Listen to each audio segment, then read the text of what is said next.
is Laurie Smith, and this is April is Child Abuse Awareness Month. I haven't done a show for a few months here, and it's good to be back. I'm glad to be here. Thanks for everybody who's tuned into my shows and passed them around and shared them out there. I talk about child abuse prevention and child abuse issues and adult survivor issues, is what everybody knows by looking at my shows.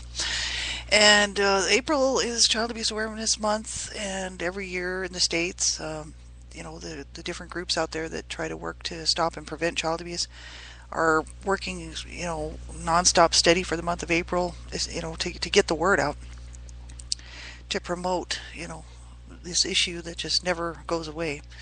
And so I just thought I'd do a show. I like to do a show in April, and in honor of all these poor children out here, these kids out here who will not make it, and their voices will be silenced, and the world just goes on, and what's being done, right? What's being done to stop this mess?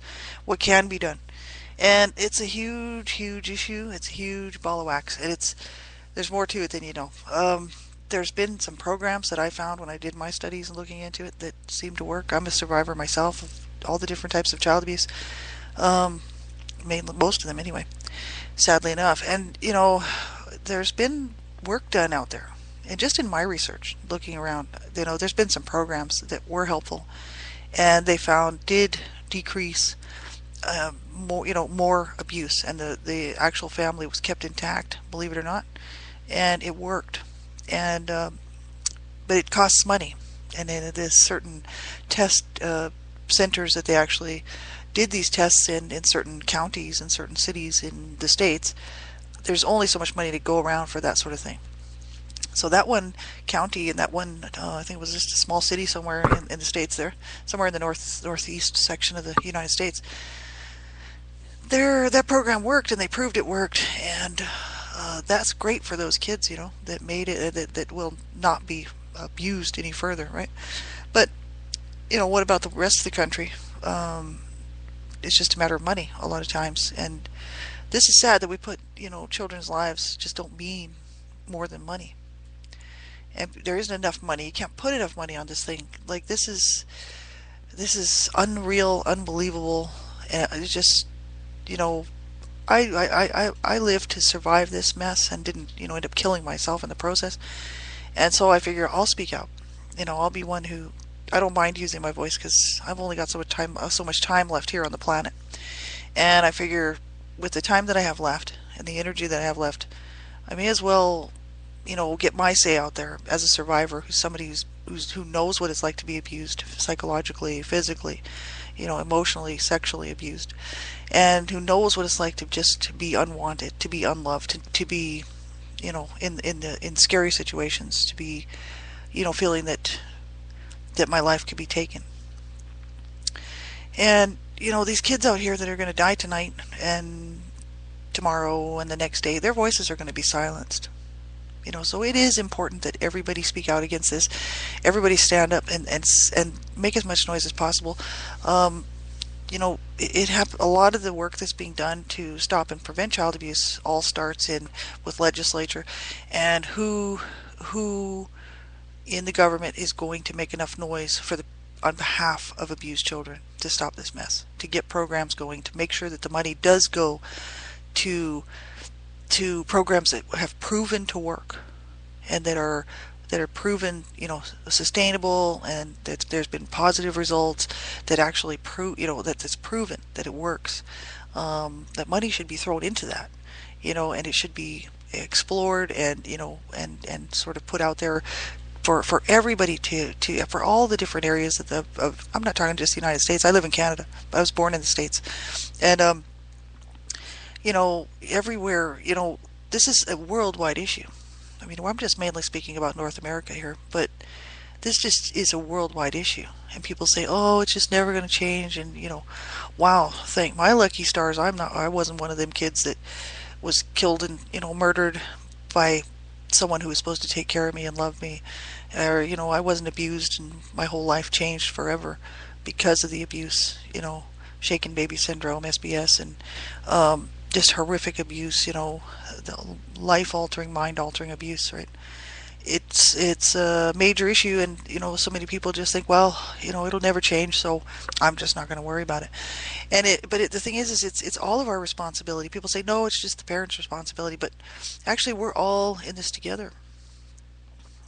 We're all in this together. I don't have any children because I can't have children because I was sexually abused as a child. So, I'm speaking out for everybody else's children out there. Child abuse is a huge problem and it's not going away. So I'm not going away. While I'm still here, I'm still talking. And so thanks everybody for tuning in. I really appreciate it. And like I said, I haven't done a show here for about 4 months. I've been really busy and actually really tired and taking a bit of a break as well as being busy. Busyness doesn't stop, but I did kind of cut back on a few things that I was doing just because I'm trying to take a little bit of a breather. And it's been about 4 months since my last show, but I've been busy with a couple of different not-for-profit organization that I started with, like co-partnering with two of my best friends in the whole world, my sisters. They're my sisters in Christ. These are my friends. They've been here for me for many, many years, and we've started a not-for-profit, Advocates United for Humanity. And we also have where I'm also working, to sort of promote our books, our book service. We actually produce, we publish, we edit books, written material for people at a really reasonable rate, and with Northern Books. And we just feature authors who would never probably have been published before, who want to get their stuff out there. It's like a self-publishing, really. And I don't do it for the money. I'm not in it for the money. Most of my money I make, actually all of it really, ends up going back to charity. Everything I make from my books, because I don't want the money for my books. I wrote A Life of Death and Redemption, which is just an overall look at like looking at the situation from my eyes at about 13, at the devastation that happened to my family before, growing up in this abusive home, and being born into this abuse, and then at the aftermath, and then looking ahead to just taking my life further to where I am basically a few years ago, which is kind of sort of the same thing today, and so into my adult life, right? And that's I really that book I think is an important book for many reasons, because it shows what happens when children do not get help and they're left in an abusive environment, an abusive home, and the abuse just continues on and never really stops, right? And it's a good look at that, just from my eyes. And I also wrote a book called La Vida Juvies, and that was my second book. It's just a little book. It's really kind of more for teens, older teens maybe. Just looking at the issues of children who have been abused and then go on to basically self-abuse. We're talking drug abuse, just not taking care of themselves. That was us, right? Not taking care of ourselves and getting into trouble. Most of it minor on my end, but some of my friends actually ended up in prison and different places, and just horrible situations. Some of them are dead, drug overdose, as well as drug deals gone bad. They were killed and murdered. And so I wrote the book La Vida Juvies just really in honor of my friends who I consider to be my family, even today, because they were there for me when my own family wasn't there for me. And then I wrote a book, my last book that I wrote about my situation is One Child Abuse Survivor to Another, The Journey, looking at the child sexual abuse that I suffered as a child. And that was a hard book to write, and I'm glad that I wrote it, because I finally was able to face the issue, to face my past, and to, instead of pushing it under the carpet myself and hiding from it and running from it, not wanting to deal with it. And it allowed me to do a lot of healing work, and I really made a lot of progress in that area. So that's what that book is about. Definitely not for minors. That's an adult book for adults. And but this is a serious issue. I live to tell my story, and that's what I said. Every day that I live to go on to live my life, to enjoy my life, which I do. Thank God, I don't do drugs. I'm not trying to kill myself. I have a job. I have a husband. I've got a cat. I'm able to look after things. I'm able to work. I've always worked full time, and I'm able to work 2 or 3 jobs. I'm able to juggle lots of things. And, coming from an abusive environment like I did, I know so many people who were abused as adults who cannot really function that well as adults. My brothers were like that. Two of my brothers actually killed themselves, committed suicide because they just could not do life. And our parents taught us how to die, see. So, they explained it very well and showed us how to do it and almost killed us in the process. So, it was real easy for them to just die, right? I could have done the same thing and almost really did at the age of 42. That was 8 years ago. I'm 50 now. I'm getting up there, hit my Jubilee years, and this is my Jubilee of 50. So, it's a real tribute and it's an honor to be here because for so many years I didn't want to be here.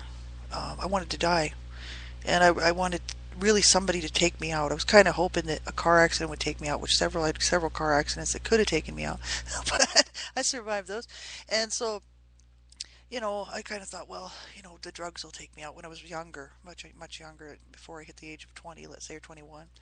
And didn't care. I didn't care how many drugs I did. I'd just do drugs. I wasn't necessarily trying to kill myself, but I thought, hey, if I don't wake up, no big loss, because my life was hell on earth. And so I didn't care. And, years later now, looking back, I've hit my Jubilee year, 50. I never thought I'd live to be 50. A lot of my friends told me I never would live to be 50. Thought I wouldn't live to be 30. So this is a real, if you want to call it a blessing, I call it a blessing. Some people say it's just great, but it's a great thing for me to be able to sit here and say that. But, in the back of my mind, I'm like, look how many children are not going to make it. They're not going to make it. They're not going to make it to 10 years old. They're not going to make it to 5 years old. They're not going to make it to 2 months old. They're not even going to make it to 6 months old. They're not going to make it to 2 weeks old. Because somebody who is supposed to look after them and supposed to do the right thing by them is going to kill them or injure them so severely that they die from the injuries.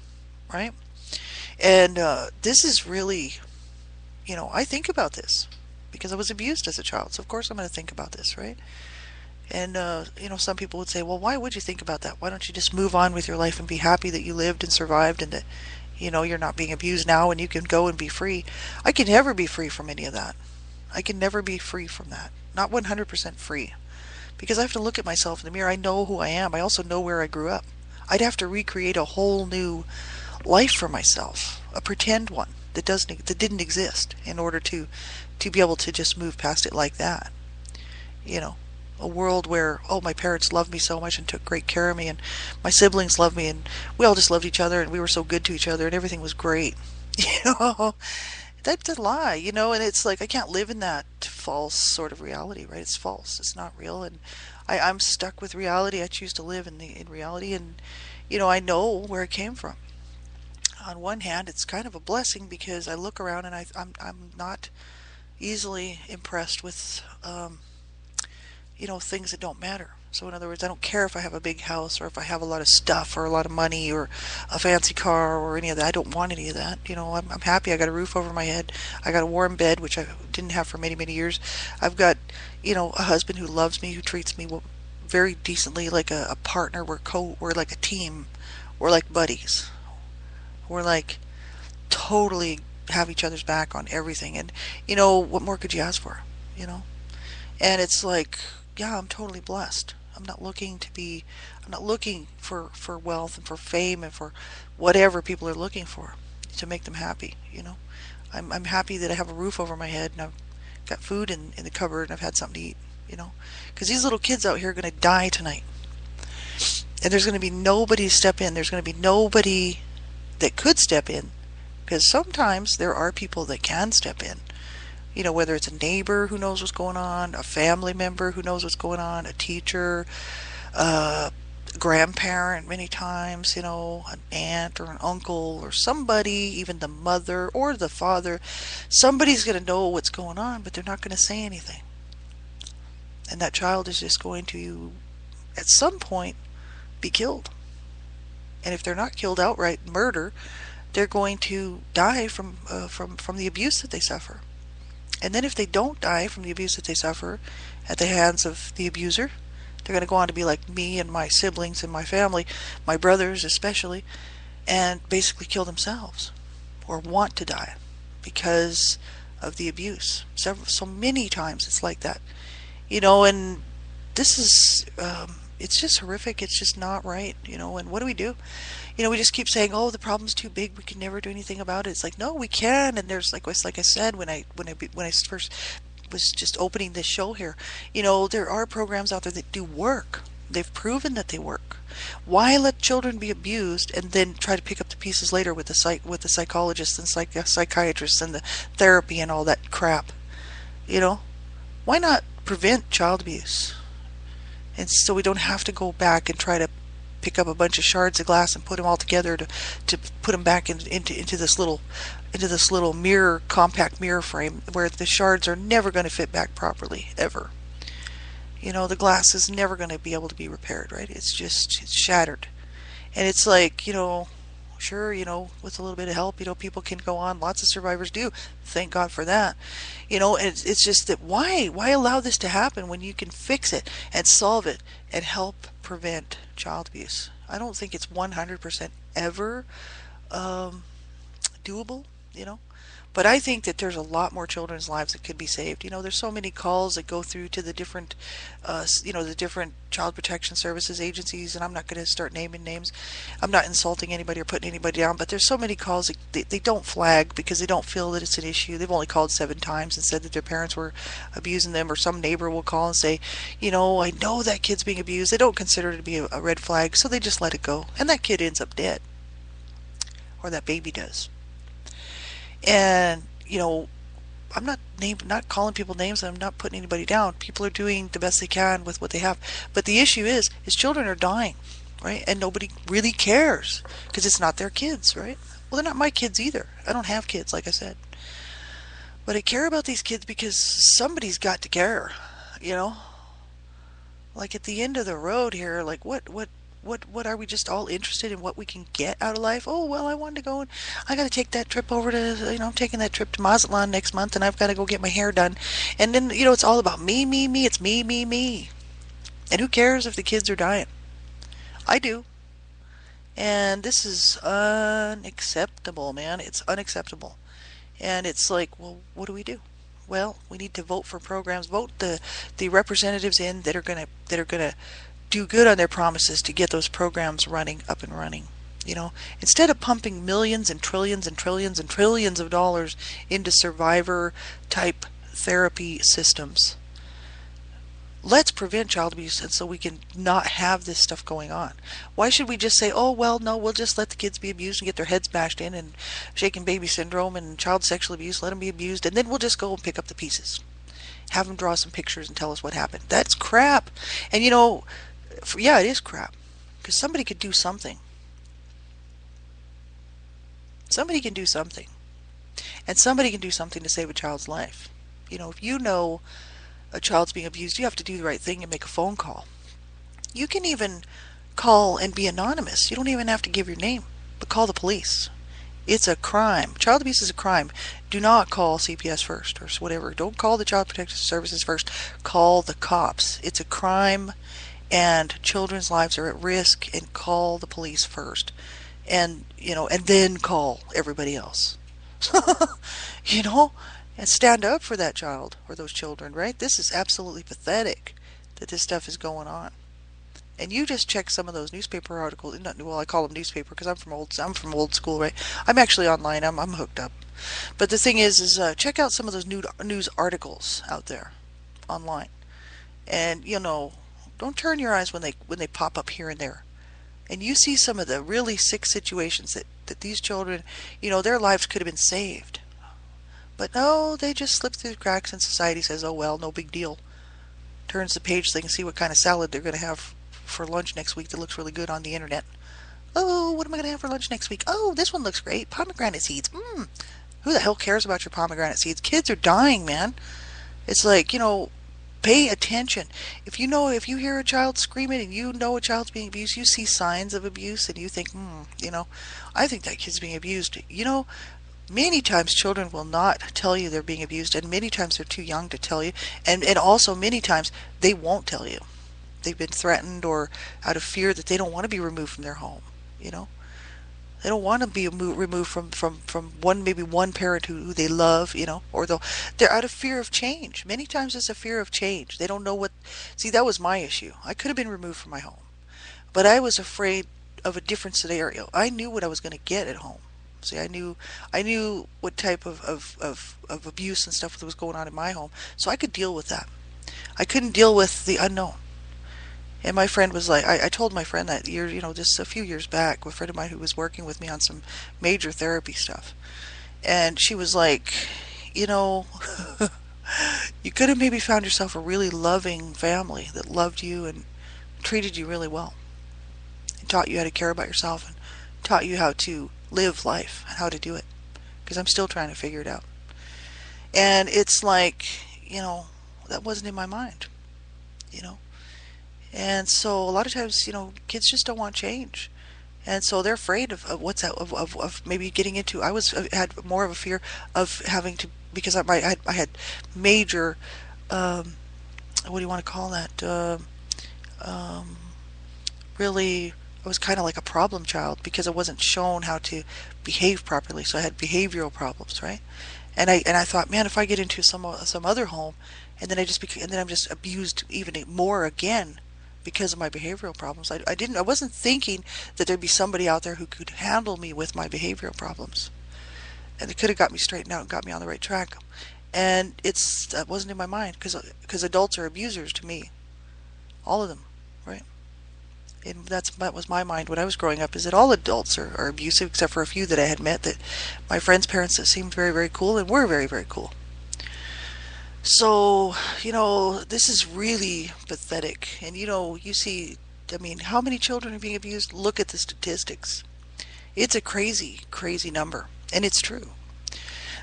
Those are just the ones that they know about. That's not even the ones that are not reported. Think about all the child abuse going on that's not reported. People say, well, does that mean every kid's being abused? Well, not every child, but a lot of them. A lot. Take a number out of 10.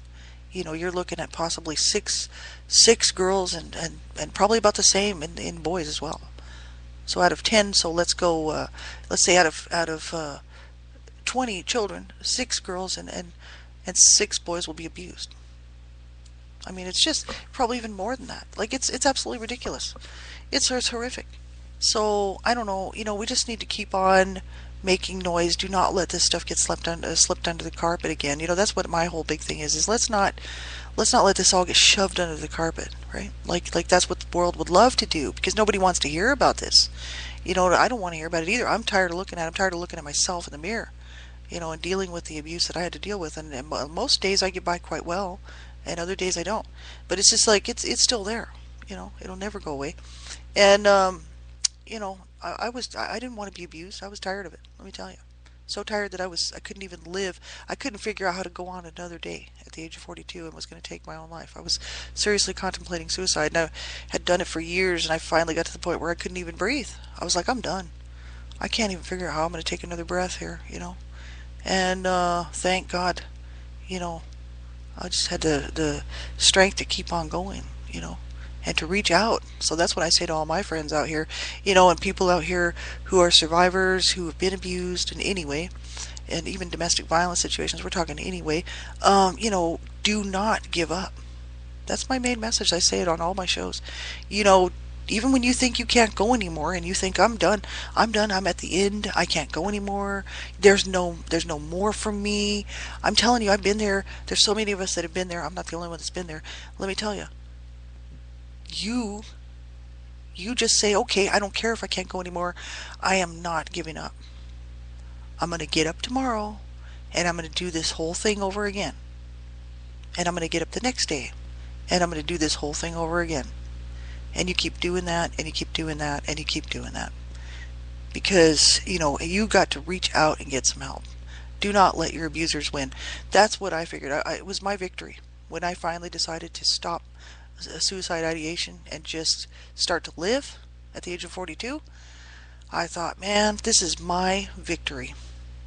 Because what a slap in my abusers' faces.